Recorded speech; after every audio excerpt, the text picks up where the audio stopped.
ကိုယ့် iPhone ရဲ့ home screen မှာရှိရဲ့ app icon လေးတွေကိုပုံမှန်တိုင်းမထားဘဲနဲ့ကိုချရတဲ့သူရဲ့ပုံလေးတွေပြီးတော့ aesthetic ဖြစ်တဲ့ပုံလေးတွေနဲ့ဖန်တီးပြီးတော့မူပိုင်ထားခြင်းလားပြီးတော့ဓာတ်ပုံတွေကို PDF ပြောင်းဖို့အတွက်စိုက်သွားနေစရာမလိုဘဲနဲ့ဖုန်းထဲမှာပဲတစ်ချက်တည်းလုပ်လို့ရတဲ့ shortcut app ကိုအသုံးပြုပြီးတော့ဘယ်လိုအလွယ်ကူဆုံးလုပ်မလဲဆိုတာကိုကြည့်လိုက်ရအောင်ဒီနေ့ဗီဒီယိုလေးမစခင်မှာတော့user guide by Unit ရဲ့ Facebook page TikTok channel နဲ့ YouTube channel လေးတွေကို like and follow subscribe လေးလုပ်သွားပေးပါဦးဒါဆိုလို့ရှိရင်တော့ဗီဒီယိုလေးစလိုက်ရအောင်ပထမဆုံးအနေနဲ့ app icon ပြောင်းဖို့အတွက် shortcut app ထဲကနေပြီးတော့မှ plus ကိုနှိပ်ပေးပါ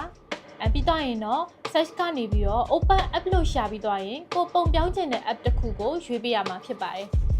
ရွေးပြီးတော့ပြီဆိုလို့ရှိရင်တော့အပေါ်က share cloud ကနေတဆင့် app to home screen ကိုနှိပ်ပါ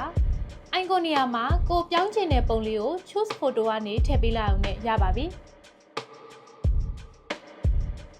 ဒါဆိုလို့ရှိရင်တော့ကိုစိတ်ကြိုက်အလန်းစား app icon လေးရသွားမှာဖြစ်ပါတယ်